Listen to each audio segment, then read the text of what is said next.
Hello, hello, everybody. Welcome back. This is quite a week for me. I just have to say, I am in the process of collecting advance reviews for my new book, Launch Your Book, An Entrepreneur's Guide to Reviews that Drive Revenue. And next week, my launch team's going to be busy helping me get those reviews on Amazon. If you're not already on the launch team, you can kind of squeeze in if you're listening to this. Just write the word launch in the comments and I'll get you the information to join. But the big launch party is July 9th, and I'll be definitely sharing more information about that as we get closer. Thank you to everyone who's been supporting me on this journey. Speaking of journeys, we've got some great authors to hear from today. So without any further delay, let me introduce this episode. How do you define success as an entrepreneurial author? Is it when your book opens doors and sparks conversations? Books should make people think, I need to talk to them. That might lead to a speaking invitation, a consulting opportunity, a new client, or a connection you never saw coming. The more clearly you show up in your expertise, the more those doors start to swing open. I'm on a mission to help entrepreneurs figure out how to turn their book into a business asset, not just a business card. If you're curious about what your book might open up for you, I invite you to schedule a complimentary 30-minute book launch brainstorming session at booklaunchbrainstorm.com. Let's explore what's possible. Now, I'm excited to introduce three authors who know this journey well. With us today, we have Dan Gingiss, the author of Becoming the Experience Maker, Turn Everyday Interactions into Remarkable Customer Experiences, which shows businesses how to transform ordinary customer interactions into powerful word-of-mouth marketing opportunities. And Deborah, I might be pronouncing your name wrong. I just remembered to ask you. Deborah Stine wrote From Expertise to Impact, a practical guide to informing and influencing science and technology, a guide that helps scientists, engineers, and health professionals use their knowledge to shape public policy and create real-world change. And Dr. Helen Holton, who wrote Intentional Leadership, How to Drive Leaders, Visions, and Teams Forward, a thoughtful, practical book for leaders who are ready to lead with clarity, purpose, and a renewed energy. Please join me in welcoming Dan, Deborah, and Helen. Welcome all. Dan, I'm going to kick things over to you. I want to just get a better sense of who you wrote your book for. Who's the audience that you had in mind? And welcome to the show. Well, thanks for having me, Robbie, and super excited to be here with Deborah and Helen as well. This is actually a second edition of my book that just came out in April.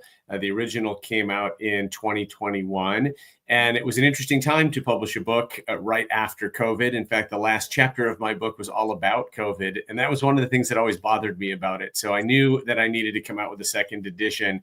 It has additional stories and a couple of new chapters, one on AI, one on crisis management.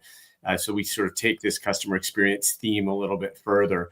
But I'm really writing it for the folks that are struggling to make customer experience a priority, or that are working on it, but are just not necessarily sure of their direction. One of the things that I found working in corporate America over 20 years is that we tend to defer to these large multi-million-dollar, multi-year transformational projects. Mm-hmm. And I always hated those because they take forever. They're such heavy lifts. There's so much red tape and approval process. And one of the biggest arguments I make in the book is that customer experience doesn't have to be any of that. It actually can just be simple, practical, and inexpensive changes that you make on a daily basis. Anyone can do it. You don't have to have an advanced degree. Every one of your employees should be doing it.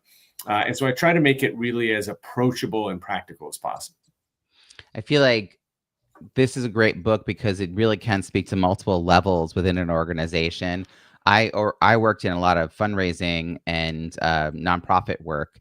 And I always would tell people when I would teach people around fundraising, I also had a talk on that your front desk person, whether they're a volunteer or paid staff, needs to understand fundraising so that when a major donor, who they may not know is a major donor, walks in the room, they treat them kindly, just like they might a new volunteer or a person who's asking the directions to the restroom. like you just need to kind of have that baseline experience set up, or else possibly the major donor gets treated really abruptly. And like that's a bad first impression. So, I walked into a client's office a few months ago, and the receptionist had a little nameplate in front of her. And instead of saying receptionist, it said director of first impressions. And I thought that was such a great title. And you could tell that she was proud of that title. And you could tell that she was making it her mission in life to make sure that that first impression that you got when you walked in the door was great. She had a huge smile on her face. She was welcoming. And so even little things like, what do we call our people? What are the titles on their nameplates? Can have a super impact on how they present themselves to our customers or donors or whoever it is. I love it. So, Deborah, let's come over to you and hear a little bit about the audience you had in mind for your book, which is super niche and needed. So tell us more about it. So the audience for my book are scientists, engineers, and health professionals who really want to have an impact on society with their scientific and technical expertise. So, so often in the scientific and technical world, we're writing journal articles that go into what I call, like you might remember that scene at the end of Indiana Jones, and where the Ark of the Covenant goes into this big giant warehouse that's just full of just all these box cartons, and it's totally lost. And sometimes you really feel that way with your science, with the work that you do in science and technology. So, and part of the reason is that the way science and technology is taught, it's really focused on how to do it and really not how to communicate your scientific technology so you can help society make better decisions, particularly policymakers. And this is, particularly even more important today than when for the decades that I have been working in this field, is we really need the public and policymakers to really understand why it's important and how this knowledge can affect their everyday lives, how we can make better decisions, with that knowledge. I really appreciate this, Deborah, because I also come from an academia background, and I know a lot of great content that gets lost in that ivory tower. It's not translated for public consumption. I know TEDx was really originated to create an avenue for some of those great ideas to come forward. I love authors like Daniel Pink or Malcolm Gladwell, who take lots of data and like transform it. But I would love more of the people who are actually doing the work to know how to do this. So thank you so much. We'll hear more about the book in just a second. But Helen, I want to invite Dr. Helen to the show and to hear about her book and who her audience was. Well, first of all, Robbie, thank you for the invitation. This is my second go round because what you're doing is so powerful. So thank you. And Dan and Deborah, great to meet you both as well. I wrote this book for leaders.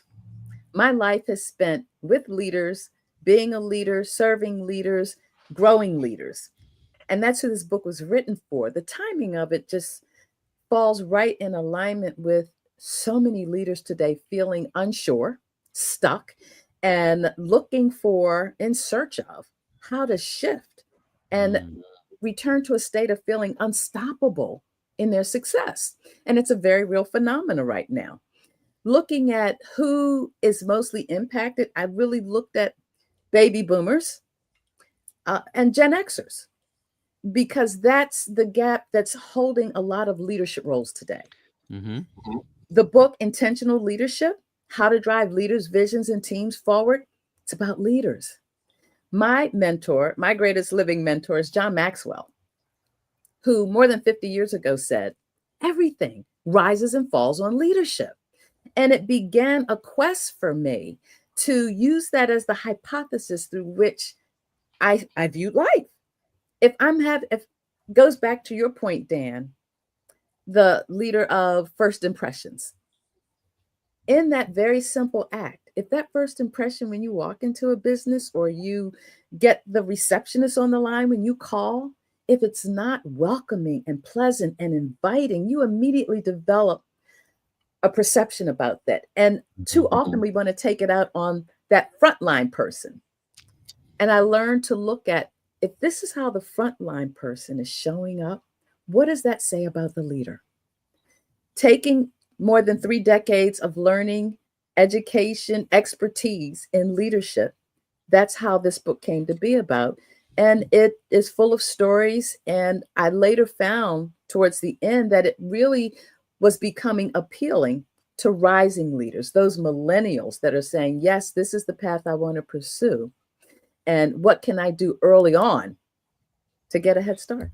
You know, one of the things that pops out to me, so I'm 50, and I don't want to say I'm in denial about this because I'm totally fine with my age, but to realize that I'm being like, I'm part of the conversation you just said, where like boomers and Gen X are in leadership, and I'm like, oh, that's why all my friends are on the stage and in like the C-suite.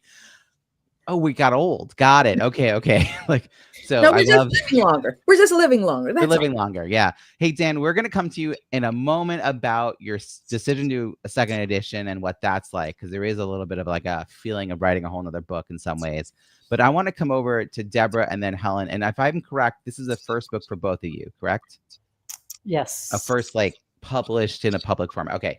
So Deborah, the question I want to ask, because a lot of people listening are in that space of thinking about writing a book. How do you move past the inner voice and actually write it? Like what was maybe slowing you down or getting in your way, or what did you have to overcome?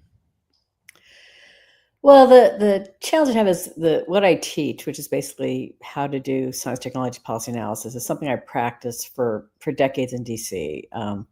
You know, I worked for the National Academy of Sciences, for Congress, for the White House, and when I left the White House and I moved to academia and I became a professor in engineering public policy at Carnegie Mellon, all of a sudden I had to sort of translate what was in my head in terms of how I do analysis to students. So initially it was like PhD students and postdocs. And actually in writing this book during the pandemic, I actually took a visiting professorship at a small college for undergraduates only in Eastern Pennsylvania to sort of test out these ideas. So the hardest part for me was translating things out of my head and things like little simple worksheets that I had been using for a very long time into something that was an actual book that somebody could use without me being there teaching them directly, that they instead could look at the book and independently go through the exercises and activities and apply it to their own work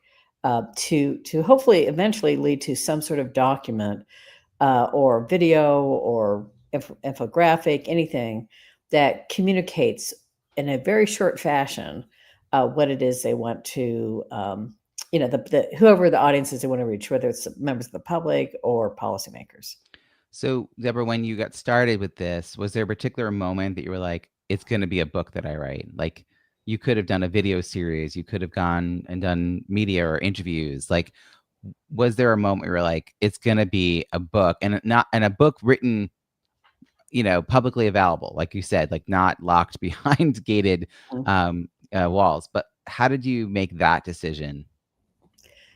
Yeah, I think you know, I decided to do that, and I also, by the way, decided to keep the book like really cheap. So it's like even now without any sales, it's like only $10 on Amazon, and I really felt that it when I'm teaching this in workshops, which I still do all around the country, it's something where you really have to kind of write things down to apply your ideas. You really have to think it out, and so actually throughout at the end of each chapter, there's like a thought exercises. And that's just like something that, you know, sometimes when I'm teaching it on video, I'll say, you know, here you can stop and you can think about it. And then when I teach it live, I can give feedback. But in a book form, it really has it where the people have to kind of like write it down, you know, and go through all the different steps without that feedback. And so in the end, you know, I decided that even though I've done many, many videos over time, you can go on YouTube, you can see all sorts of things that I have taught over the years. I really felt that in the end, having a book would be really useful. And I even have it as, like when I teach workshops, as a fillable PDF, so that as people kind of go along in my workshops, they can fill in the information, you know, as well as having it as a Kindle version where they can read it in a more traditional fashion. So interesting, Deborah, and Helen, coming to you in a second. But Deborah, I wanted to say, like, you have incredible credentials. Like in answering these questions, you're name dropping all these places you worked, and it's like, but yet a book really solidifies all of that. It's an easy way to communicate knowledge and authority and expertise, and it gives people access in an asynchronous way to your information, and hopefully leads them to want to check out your other videos and have you come and do workshops and talks. And so it's great that you created this momentum. You have this book to put out into the world. Yeah, and I think I've just Mhm. you know, that's one of the primary reasons I wrote the book, because in the world of science, technology, policy in DC, because I was there for 30 years, I'm very well known. But in order for me to expand my message beyond that audience, I really need to have a vehicle for doing that. And a book seemed to me the best way to reach that goal. Yeah. So Helen, I'm curious whether you have similar story about this, about the inner voice you might have had, about writing the book, just committing to writing the book, finishing the book. So there's several moments of doubt, I'm sure, throughout, and sort of the intentions around that. So Helen, I'd love to hear a little more about your experience. I'm going to open up with this. Thank you. Deborah, I love what you said, and it was like just resonating with me and how I do what I do. My author journey was quite a journey. I'm going to compare it to, as a teenager, I would go to amusement parks, and all I ever wanted to do was ride the roller coasters, the up, the down, the excitement, the flat road, what have you. And that's what my author journey has been. It took me 7 years to write my book. And what triggered it was transitioning from being a 5 times elected member of the Baltimore City Council, 21 years. And I reached the end of the road for calling to do something else, which was take better care of me. Great decision. Going from that to running a national nonprofit for 8 years, it was like, okay, there's something to this. Leadership. What does it mean? What does it look like? Back in the 80s, I started out in life as a CPA. I'm going to the C-suite. Yes, I'm going to transform the world and live the high life. And something happened along the way. I got bit by this bug called service leadership, servant leadership. And what does that mean? As a councilwoman, it was my role to serve people. And I met with all kinds of people, and it took me from City Hall to the White House to points around the globe, all in the name of serving people better, helping to be a better leader. And that's where it started. I retired from public office in December of 2016, took a few weeks off to decide, and what's next? And I said, oh my God, look at what I've done with my life. I better write this down and share this. And I'd been getting the feedback over the years, but I never noticed it when people were complimenting me or saying, wow, if she says she's going to do it, she gets it done. It was my responsibility to serve the people.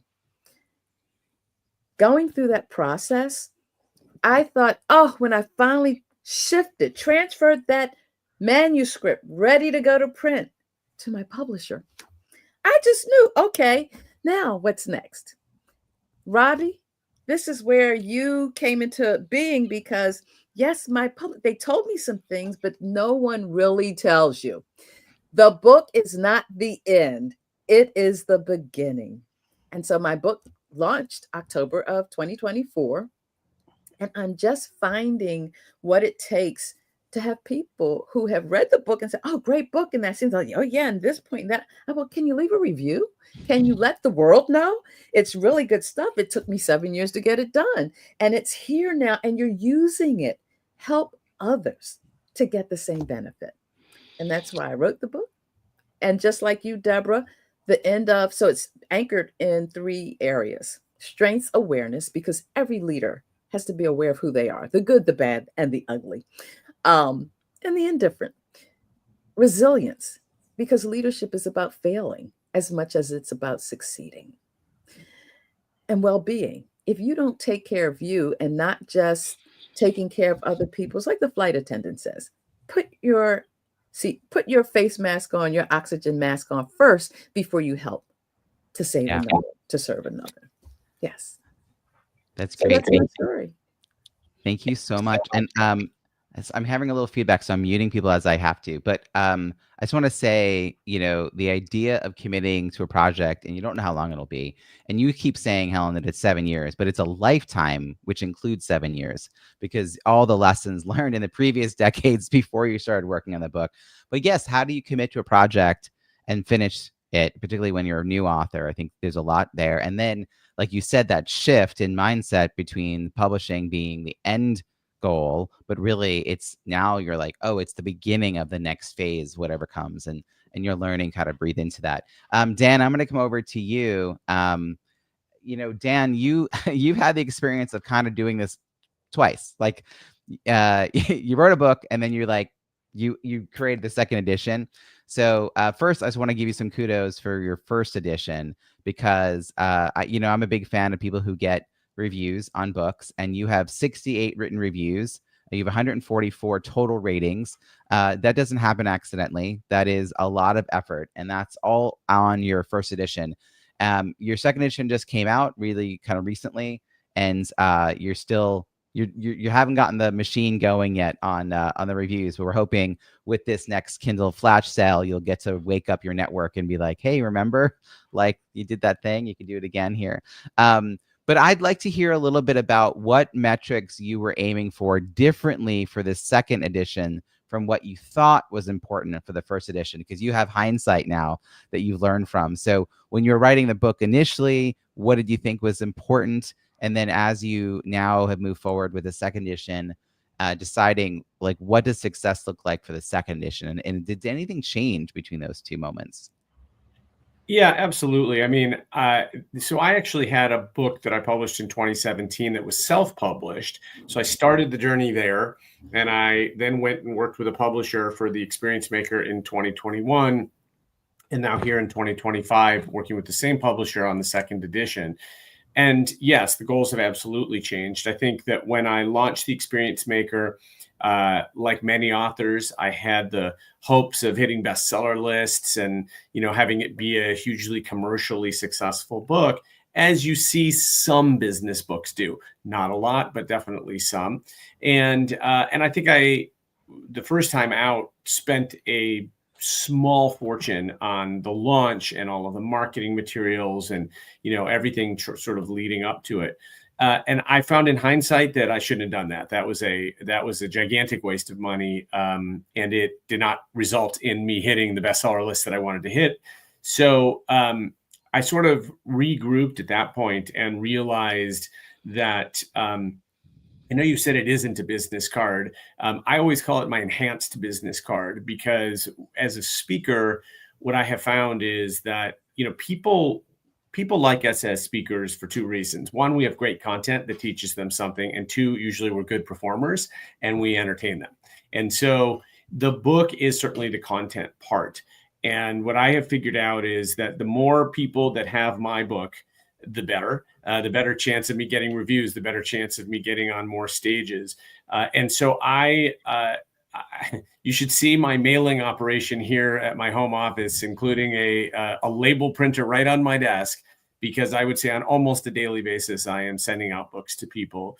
And so that's how I really use it. I add it in almost any one of my speaking gigs. The books are included, or at least a portion of the audience books are included, because I want it in people's hands, and that generally leads to good things. And so what's interesting is 4 years later, the sales on the Experience Maker were actually really, really good. It just wasn't all up front in that first week where you can hit the bestseller list. It was more of a drip over time, much like the reviews. And so the second time around, I would say not nearly as much fanfare. That was kind of on purpose. The point, I had a couple of goals with the second edition. First was to update the content, as I mentioned, and to kind of keep it fresh. But related to that was to keep my keynote presentations fresh as well, so that the content there will last longer, as I'm already contemplating book number 3 on a different topic. So it was really about creating a little bit more runway in the rest of the business to make sure that this stays fresh, and that I'm not talking about a book that's 4 or 5, 6 years old, but I'm talking about something that just came out in 2025. Okay, there's so many good things in here, Dan. I'm going to pull out a couple of them. One is, when we're creating a book, we definitely have to have an end in mind, and you did for the first edition of this book. But you learned in hindsight that some of the energy you put out into the world and money, quite a bit of money that you put out into the project, didn't turn into a return on investment that you had hoped for. And I think I'm so glad you're willing to share that, because I feel like that is a hindsight lesson learned for a lot of authors. The ones who have access to a budget to even try often learn that lesson, and others look longingly at people who are doing these really cool PR and publicity stuff, and they're like, oh, I should be doing that. And then no one really ever says, like, what did that result in? So it's hard to gauge, well, did you miss doing it? Or was it good that you didn't do it? Did you do something else instead? And so I think that something else instead is tied to how you're using a book to help your speaking business. And so, bringing the book into when selling, you're speaking, you're also selling bulk orders of books. That's fantastic. I think anyone who has a book has to really understand how to have that conversation as part of the sales conversation. Like, would you like everyone to go home with a copy of my books? They can take the content with them. Like, there's got to be like a line like that you've got just rehearsed and ready to say and say confidently, and to know your numbers, like to know what to charge and how to ship and all of that. But I also love that you are literally getting the book in people's hands however you can, like, because that is what turns people into maybe not initially prospects, but at least moves them a little closer to knowing who you are, becoming more familiar with you. And, I have examples of this all over my desk. Like, books do not get thrown away. If someone mails you a book, you don't like immediately take and go, oh, what? Like, literally someone shipped me a catalog. And I was like, I don't need this catalog. And I had to really think about the fact that I was just going to like rip the cover off so I could unsubscribe and then toss the catalog. And I remember thinking I would never do that to a book. There was no way someone would ship me a book and I'd be like, I don't need this book, rip the cover off and like throw it away. Like it's just not seen the same. So yes, figuring out how to, I think sometimes authors spend too much time thinking about getting money for each book. And even Helen, you were mentioning, like, or maybe Deborah, the price, like keeping the price reasonable.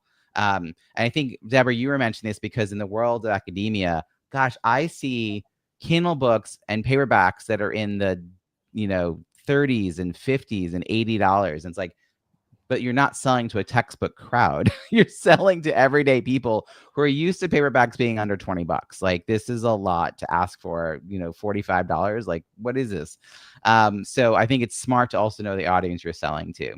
I just want to go back to reviews with you for a second, Dan. How did you get 60 some odd reviews for the first book? And do you think some of those people would leave a review for the second edition? Yeah. And I would not say that I'm very good at this. I know you're the expert on this, but I would say that the things that I did, for a long time, I tracked who I sent books to. And then I would follow up a month later or so and say, hey, hope you're enjoying the book. And if so, would you mind leaving a review? I didn't always prioritize it, though, because a lot of the people that I was sending books to, I would much rather they hire me to speak than write a review, right? So you do have to sort of figure out what's more important to you. Yes, the reviews are important. And the speaking gig that I book is going to be far more profitable than another review. So I would wait for sort of the right time to give them some time to read the book and then to ask if they wouldn't mind leaving a review. I find that even today, it feels to me like a very small portion of Amazon buyers leave reviews. And so it isn't a very recognizable or normal thing for people to do.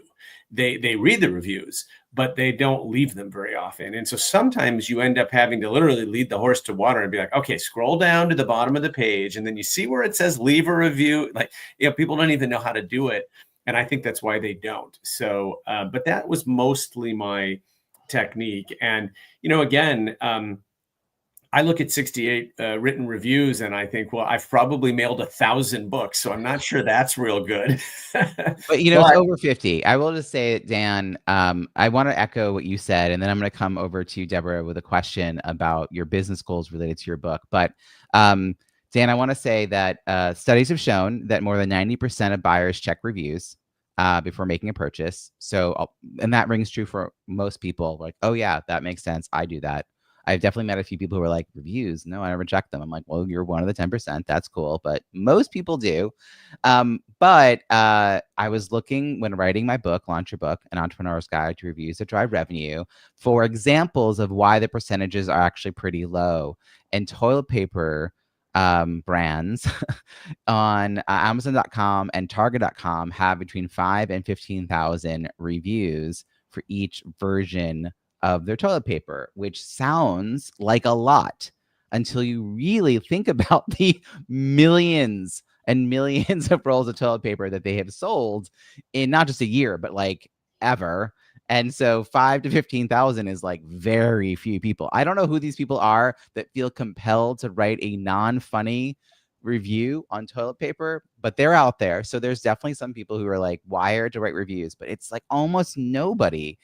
So it's like a small number of people who write the reviews have this outsized influence on the buying habits of everybody else, which is why I focus on them so heavily.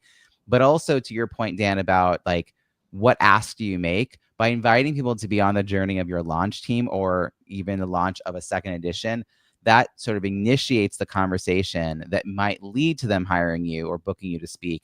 I've definitely been booked to speak or booked on a podcast from someone who initially joined my launch team who never got around to leaving a review. That was the initial ask. It's the thing they offered to do. And then we got sidetracked doing other business. And I didn't stress them out and like ask for it over and over and over again. Cause I was like, well, you booked me on a show or you got me on a stage. But it was the actual ask to join the launch team that started that conversation. So it is a little bit of like a timing thing, but I also think it's just everyone wants to be part of the winning team. And if you're going to do a coordinated effort, they're really happy for it. So Deborah, I'm going to come over to you though. I want to hear about sort of the clearness you had because you again, you've been in this work a long time. You have a lot of expertise to share. You saw the problem was there and people know the problem. I mean, it's not like even an unknown problem. They just don't know how to solve it. They probably ignoring it because they're like, whatever, I can't figure this out. And then here comes Deborah with a plan.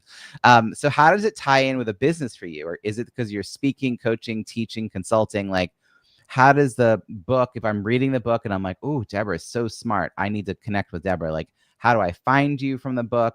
What's the next thing I can do with you? And was that mapped out ahead of time or is that something you're still on having unfold now that the book exists? Yeah, I think, one of the fundamental decisions I had to make, and this I think is good for like new authors, is, was I going to pitch my book to a publisher, like a textbook publisher or things like that? Or was I going to just keep it on my own? And I decided from a business standpoint to I never even send a pitch to a traditional publisher. And I didn't really quite understand a lot of that when I first started. I had to go to a lot of webinars and things like that to understand it. But when I finally did, because I should also say that as somebody who has written a lot and a lot of publications, but they've been for nonprofit organizations, things like that. I know a lot about publishing and books, and I know the importance of having editors and things of that nature. So one of my big decisions initially as a business investment was to say, okay, yes, I'm going to pay somebody to help me get this book through the process. And I do think that was a good decision on my part, as opposed to trying to go through a traditional publisher, because I didn't want like when I started to hear the stories about how long it takes to get things published, how you can lose control of your book. So they're in charge of it for like however long, for like you have to maybe buy back the rights for your book. And, my ultimate goal throughout my career has been to have an impact on society. And so my goal has never been to make money on the book or anything else. My goal is just to get the word out.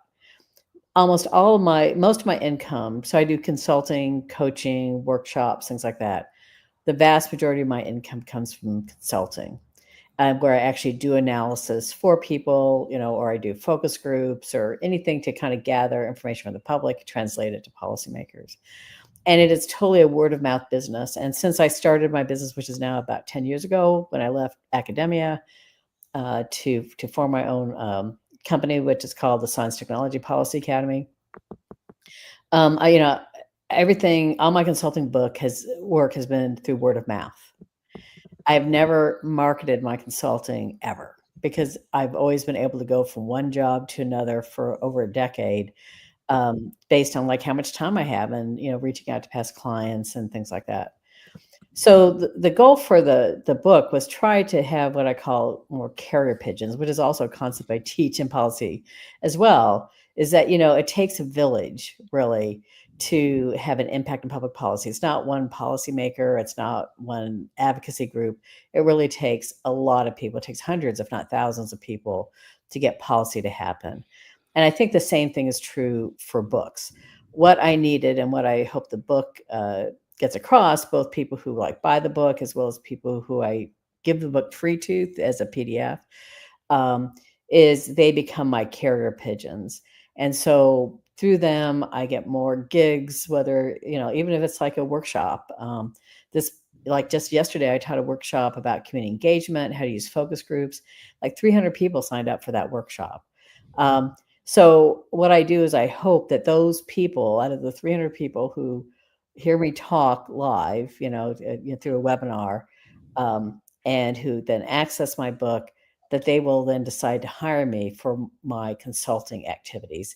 And then I really do, as a solo entrepreneur who works alone, I enjoy going out and talking to all sorts of different audiences, from people. I teach everything from high school students in West Virginia. That's what I did last summer, up to very senior people, because I'm on a mission for my message. Deborah, in the book, are there links or QR codes to bonus content or any downloadable material or opt-ins that get you to collect their email address, or your LinkedIn? Yeah. Like, how do people find you from the book? Yeah. So what I do is I have something at the beginning of the Kindle version of my book, which is a QR code. And that QR code, you can get the free fillable PDF version of the book. And it goes to my webpage, basically. So I have on my webpage where I talk all these many businesses I do, the consulting, the workshops, and the book, and things like that. They go to my book page, and on the book page, I have not only like where they can get the free fillable PDF, which I do, by the way, totally on an honor system, because I'm collecting their email address at the same time. But I also have things like for, say, podcasts, like if you want to interview me for a podcast, or if you want to do all these other kinds of things. I have lots of, say, book clubs, because there are like journal book clubs. And so I'm trying to get into the journal book clubs that I know are at universities throughout the country.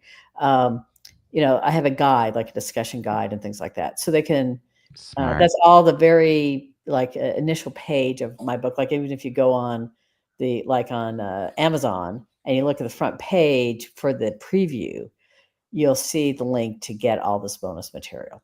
Okay, I'm going to break some of this down because I think there's some really good nuggets in here. One is some people I've heard are afraid to put, like someone actually said to me, but if I put my bonus link in the front of my book, then it'll be in the preview on Amazon and people can get to it without buying the book. And I'm like, and then they get on your email list and then you can talk to them. And then they come to your website and they see that you have discussion. Like, okay, don't worry about that, folks. Like, in fact, I send people to a landing page on my website. If I'm talking about one of my books, I always send people to the landing page. I don't send them to Amazon, because the landing page tells them about the bonus content and gives them the opportunity to opt in before they even get sent to Amazon. So, and some people just do it. I'm like, hey, before you go, like maybe you want to grab this content. And then of course there's mentions of the bonus content like at different points in the book. So I just want to say, like, I love that you're giving people access pretty easily, but also that you're making I love the carrier pigeon model. I'm going to try to remember to give you credit on this one, Deborah, but the idea that you're also giving them the tools to be carrier pigeons. So I run something called Content and Connection Club, which is a membership community that meets for a 2-hour mastermind every Friday. And we do co-working. And well, one of the things we do is we have a book club, a business book club. And these are books that I intended to read more thoroughly and didn't. So that's how I picked the books. And I had to tell you, finding discussion questions for the book club has been a little like part-time job sometimes. Like it's a lot. And sometimes these are authors that I know well enough to just like, first I search their site. I search their book. I search different places and I will write them. And then they're like, oh, I'm meaning to do that. And I'm like, well, this is in 2 weeks. Can you, if you get something?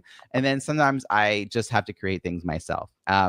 So if you want people to be talking about your book, maybe make it something that's easy to do. So if it's a book that's really good for like a business, I feel like Dan's book is one where like I could see a staff meeting where a department sits down and talks through a section of the book at a time, and like, how are we applying this, and do we have any stories to share based on what we learned last time, right? Like, give people the tools to have the discussion, to do the implementation and all that. So I love everything you're saying about that.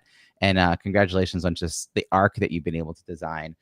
Dr. Helen, I'm going to come over to you to ask a similar question about how you were thinking about your book as you were designing it, how people find you, what breadcrumbs you sort of leave in the book to tell people how to hire you. I will tell you that I have heard from speakers that when they have a book, sometimes people forget that they also speak. So like, they'll be like, yeah, I love your book. And you're like, yeah, I can come speak on that. They're like, you speak? Like, yes, I do. In fact, that's what the book's about. So how do you tie all this together, Helen?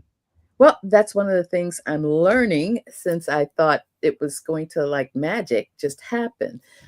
Thank you, Dan and Deborah, for sharing what you have. I've been taking some notes over here. I'm like, oh, and Dan, I kind of thought, oh yeah.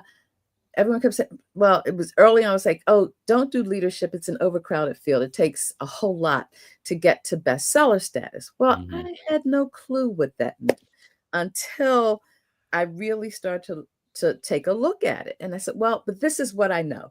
And rather than mask it over something other than it is, just get out there. And how you did that, I love that approach, because I have no problem giving things away. However, building those lists so that more people have the opportunity to know that I'm out there doing this work. I don't worry about the work that other people are doing, because the work I'm doing has value, and clients tell me all the time. So clearly it works. But I've learned in a post-COVID environment that if you're not out there, people don't know you're out there. And I'm a boomer, proud to be one. And I will tell you, technology is like, whew. I'm like, no. This is where you delegate, because it's not the best use of my time. These new lessons I'm learning. So I'm continuing to learn about this process and this journey of book writing. I'm looking to read my book and be the author of my audiobook, because I listen to a lot of books. I'm driving or doing things where it's like, oh, I don't want to hear all this news anymore. Let me get some value out of life and listen to these books that I have in my Audible. So it becomes multiple things. I want to create a workbook that goes along with it. My sweet spot, I'm an executive leadership coach, trainer, facilitator, multiple certifications of assessment tools, which I think are phenomenal to use when you're helping people see themselves.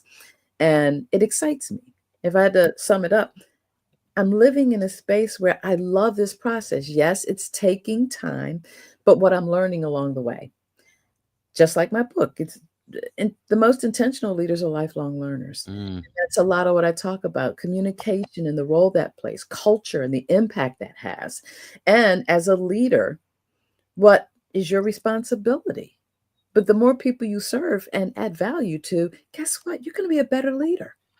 Helen, this is why authors need to hang out with other authors, particularly people who are who are new to the experience. Like when you're either about to be a first-time author, or you have a published book, and now you're like, okay, now what? I feel like there was someone on one of these panels a few months ago, and I heard typing, I heard clackety clack, and I had to be like, so I hear that, and he's, oh, sorry, I'm taking notes. I'll switch to a pen. So like, I was like, well, you see my pen here. Yeah, I'm like, it's gonna be available. Okay, so you can listen to the replay.